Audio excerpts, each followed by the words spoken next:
The broadcast is now starting. All attendees are in listen-only mode.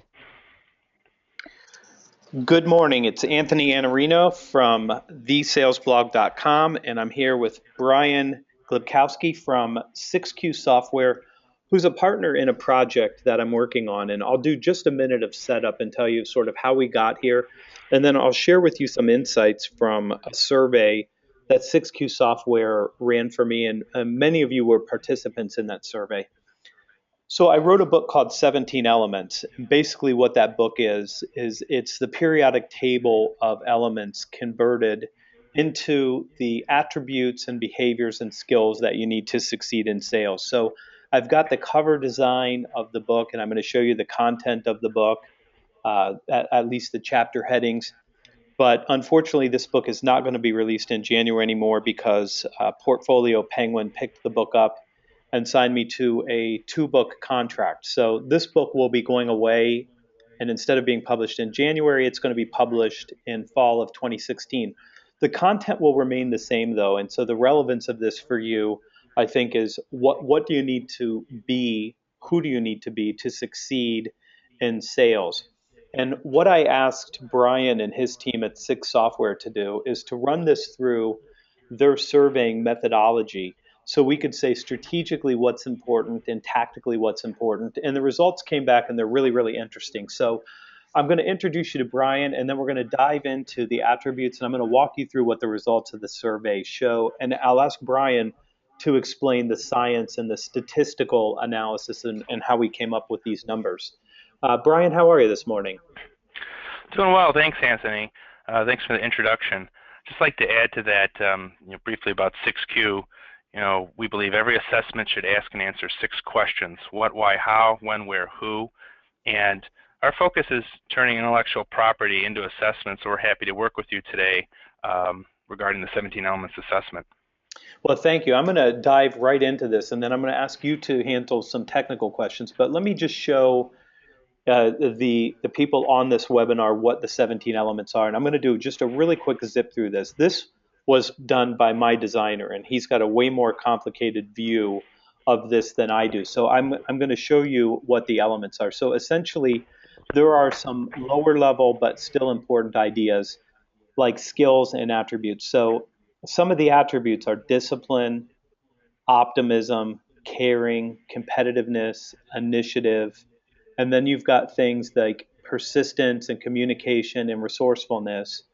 All these things are attributes or behaviors that you can embody as a salesperson.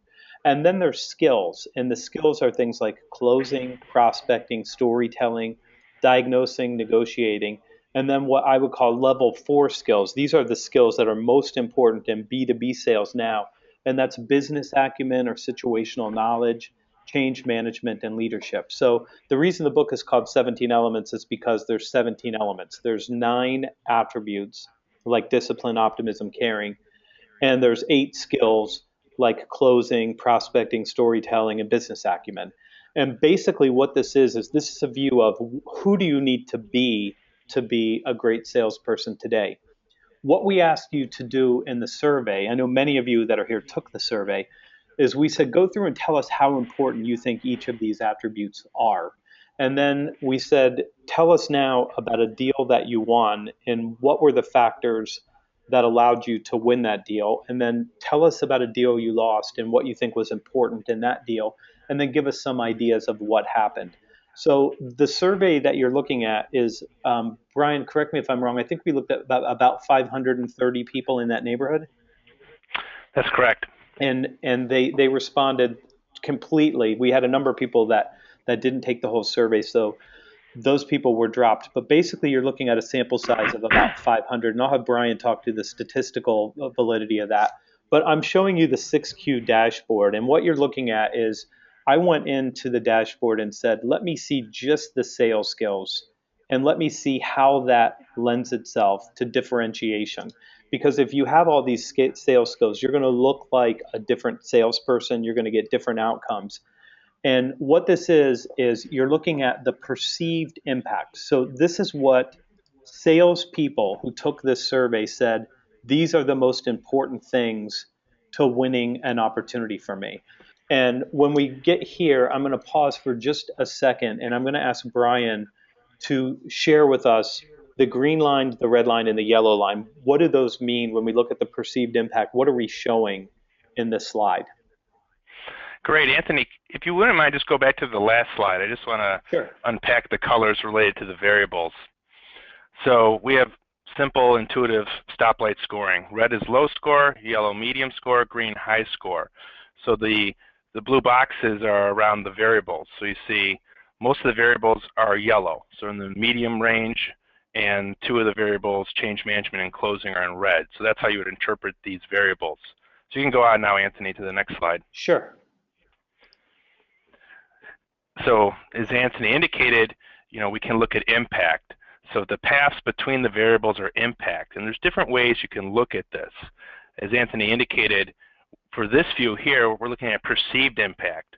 So perceived impact represents each respondent's opinion or perception of which of the 17 elements, in this case the sales skills, the 8 sales skills, which of those 8 sales skills cause the outcome variable of differentiation. So for example, a lot of the respondents believe that diagnosing in the middle, you see the green line, had a big impact upon differentiation because the path is green. So that's essentially what we're looking at here. It's a really good start to this. And then on this, we're actually looking at the distribution. And you can see, for example, business acumen has got a higher percentage of green respondents, right? Correct. And we're looking at this so we can look and see how did these fall. And you can see the red on something like change management is red because 47.4% of the people didn't think that this was as important. Is that right? That's correct. Okay, so this is a benchmark, and this just gives us some idea of what we're looking at. And I think that this is a really, really interesting survey, and I want to share the actionable insights. If you're on this, I want you to walk away from the webinar knowing, what do I do now that I know what I know? So this is the perceived impact from salespeople. And basically, what we're looking at here is their version is diagnosing and business acumen are the most important things. And this makes total sense to me because for many, many years, we've been teaching people to diagnose and discover business needs and then speak to those needs. So that's what shows up on here. And you can see change management and closing are actually red. They're not perceived as having a great deal of impact. At least this is the perception by the salespeople that responded to this. So it's interesting. Yeah, Anthony, go ahead. Just to clarify, so change management and closing have low scores. So the perception is we're not doing very well at those variables, but the perception is also these variables have non-significant impact on differentiation because the paths are black there. So they're not important. They're not important. So this is where this becomes interesting from my view. You're looking at this, you're seeing 8.1 and 10.4%, very low scores, the sample size on perceived impact. But when we go to the next slide and we look at the statistical impact, and I'm going to have you explain this, Brian. I'll do a clumsy job and then you can do a better job because I don't understand the statistics as well as you do. But when we asked, tell us about a deal you won and what factors had the greatest impact on you winning that deal, the closing or commitment gaining and change management were the dominant 2 factors. So the 2 factors that in the general perception were least valuable end up in one deal as being the most valuable. And if you wouldn't mind, will you talk about statistical impact for just a minute so people understand what that means? Yeah, absolutely. So statistical impact, it uses multiple regression analysis to understand the extent to which all 8 of these sales skills impact the outcome variable. And so you'll see just below the blue box, there's a little R squared. This is 49.5%. So this indicates that all 8 predictors together explain 49.5% of the variance in the outcome, which is a pretty high amount. Then you can look at each of the paths, and you'll notice only 2 paths are shown, from change management and closing to differentiation. These were the only 2 that were statistically significant. And so what this view shows us is the extent to which each path represents each path's unique contribution to the outcome variable. So basically what this is telling us is that change management and closing are the two big drivers of differentiation when we use multiple regression analysis, which is sort of like a more objective analysis compared to perceptions of impact. Yeah, this is why I had you explain it, because I have no ability whatsoever to explain regression analysis. So I get what it means, but essentially what we're saying is we've looked at this through a whole bunch of different statistical lenses, and what we come up with is that these two have the greatest impact when we look statistically at actual won deals, right? That's correct. Okay, so this is interesting to me, and I'll share a couple reasons why. Uh, February of 2014, I wrote 10 commitments you must gain to win deals. And I'll say this, if you're a salesperson or a sales leader or a sales manager on this call, commitment gaining is really important. It means that we're linking together conversations and commitments. And we keep hearing these things like never be closing, and we have all these platitudes about just try to be helpful. And it turns out that those are really nice things to say, but we still have to ask for and gain the commitments that we need if we do want to help the customer. So that shows up in this when we look at these. These are statistically the two biggest drivers from this sample, anyway, of what allowed them to win deals. And then the second thing, from just this past November, I wrote 7 things you need to know about consensus, but I've got a bunch of posts about this because in my experience, I didn't have any statistics to back it up, but in my experience, the reason it's difficult to win some opportunities is because the prospect hasn't reached consensus on change inside their own organization. And this research, mine lines up very neatly with what Corporate Executive Board and the new Challenger Customer Sales says, which is that there are 5.2 buyers in an average B2B sale, which means we need this consensus. And so that's the change management. That's about, can you go in and help manage change and get consensus around there? I've got dozens of posts on each of these topics specifically because what I continue to see supports what we're seeing now statistically. There's a lot of need for training and development and coaching around what commitments do we need and around how do we help people really change? How do we help them have those conversations internally so that they can commit to the change and move their business forward? I'm going to take a minute and move us into the second, well, which is the first half of the book, but these are the attributes, which I call the success mindset. And we're going to take a look through this really quickly and just share the insights here. What you're looking at up here at the top is the success mindset attributes. So we've got things like discipline, resourcefulness, persistence. These are softer things to capture when you hire people and when you're training and coaching people. But these are the attributes that lead to success probably in any human endeavor, let alone sales. And we're saying, what's the impact of the salesperson's mindset on their ability to influence a prospective customer? And the segment that we're looking at, sorry, I just jumped forward somehow. The segment that we're looking at is all salespeople that answer this. And we do have actual segmentation on B2B and B2C, but this is the same thing you're looking at, this time through a different set of lenses, which is success. Brian, do you want to just take a quick walk through the green lines and the red lines and remind us what those mean? Yeah, absolutely. And also just to note this, instead of looking at differentiation, we're looking at influence here. But again, we're looking at perceptions, and what we see is that with the 3 green lines, caring, communication, and optimism are perceived to be the biggest impact upon influence. Conversely, those in yellow and red have less of an influence, and competitiveness is perceived to have, practically insignificant impact because it's black. Yeah, and this is interesting to me too. And I've written about all these topics for a long time, and I think it's interesting that the perception, the perceived impact, communication seems like it should be dominant. The optimism or the attitude and the caring about the customer, I think it does matter. I think these are the keys to really generating trust. Persistence is pretty high up here too, and I do think that it's interesting that showed up as being valuable in creating the influence, is the ability to persist. And I've written about all of these. This is a post, for example, from February of last year, just about optimism and persistence and all these soft skills that really allow people to succeed, but we don't talk about them too much. We worry more about product training and how do we teach features and benefits. So that's the perception. Now let's look at the statistical impact. And so the statistical impact, this changes. It turns out that the communication and optimism are two of the driving factors in one deals when we look at all salespeople. So this is the actual statistical impact.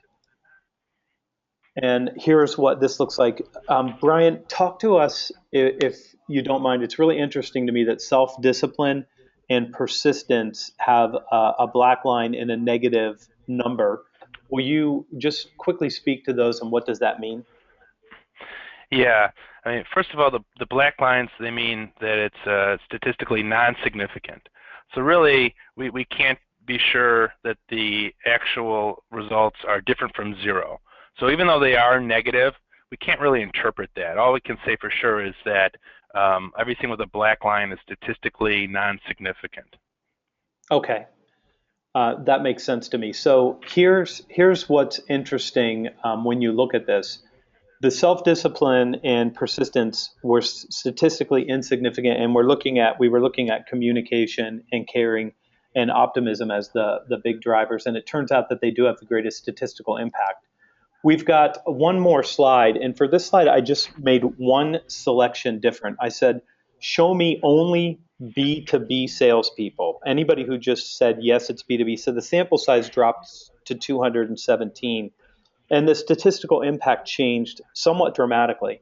What rose out of the attributes was resourcefulness.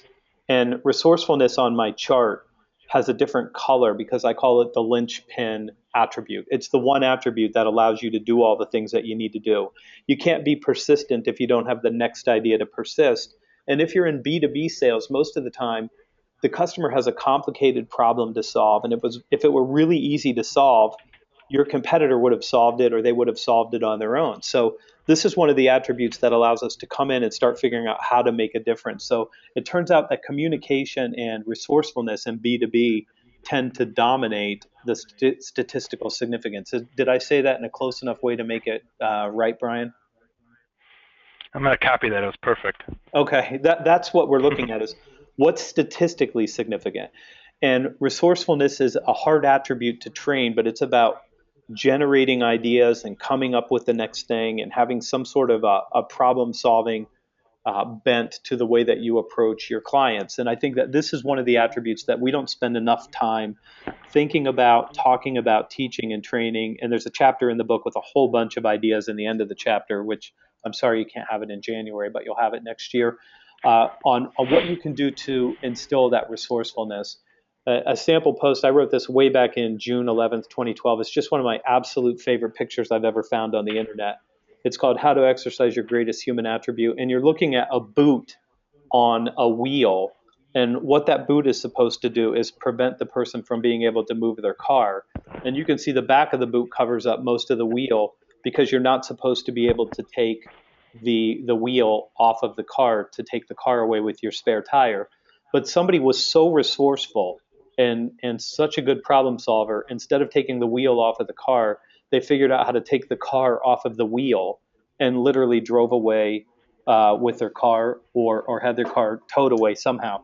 So we're just looking at the boot, which I think is just a perfect example of human resourcefulness. There's not a problem yet that, given a long enough timeline, or I guess maybe in this case, enough desperation, that a human being can't slide or can't solve. So this is just the general overview, and I want to ask Brian just a couple questions about sixQ. I appreciate you doing this and being our partner in this survey because I think it's going to help salespeople look at what they do. I think it's going to help sales managers know how to coach, and I think it's going to help sales leaders look at who do we have to hire and how do we help instill these things so that people can go out and succeed in a very difficult human endeavor, which is selling, especially complex B2B sales. So talk just a little bit about your research in the sixQ approach, and then we'll show people how, if they want to do this because they haven't, how they can do that.